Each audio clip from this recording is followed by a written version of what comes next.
आज सकाळी उठलं नाही तेच इकडं कुरडया बनायचं काम चालू होतं. तर कसं आहे पब्लिक, माझं नाव हर्षल अडसूळ आणि आज मी सकाळ सकाळ उठलं नाही तेच इकडं बघितलं तर आईचं झाडून घ्यायचं काम चालू होतं. सकाळीच इकडं आत्याने चूल बिल पेटून पातेल्यामध्ये पाणी गरम करायसाठी ठेवलं होतं. तर आज आमच्या घरी बनणार होत्या कुरडया आणि तुम्हाला माहिती का कुरडया बनवायच्या अगोदर काय काय करावं लागतं, तर चला तुम्हाला दाखवतो. सगळ्यात पहिले जे आपण गव्हाचं पाणी बिनी दळून आणलेलं राहतं ते आपण गरम पाण्यामध्ये टाकतो आणि त्याला कंटिन्यू मिक्स करत राहावं लागतं, कारण की त्याच्यामध्ये बारीक बारीक दाणे बनायला लागतात. जसं जसं ते गव्हाचं पाणी मिक्स व्हायला लागतं तसं तसं ते घट्ट व्हायला लागतं आणि त्याच्यामुळे त्याला फिरवायला पण जास्त ताकद लागते.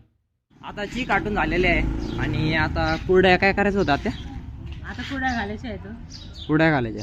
तुम्हाला माहिती का आपण साडीवरच का बरं कुरड्या घालतो, कारण की साडीवर कुरड्या चिटकत नाही आणि काढायला पण सोप्या राहतात. हा कुरड्या बनवायचा सोऱ्या आहे आणि याच्यामध्ये कुरड्या आणि दिवाळीसाठीच्या चकल्या पण बनवायला सोपं पडतं एकदम. एक तर आपलं कुरड्या बनवायचं पीठ जास्त झालं होतं त्याच्यामुळे याच्यावर काही एवढ्या कुरड्या बनणार नव्हत्या, त्याच्यामुळे इकडे लगेच आपले 2 भाऊ बोलले, लगेच आपल्याला अजून एक खाड घेऊन आले होते. इकडे मस्तपैकी लगेच आजी आपला कुरड्याचा चिक सोऱ्यामध्ये भरून द्यायला आणि इकडे आई कुरड्या बनवायला लगेच झाले होते सुरू.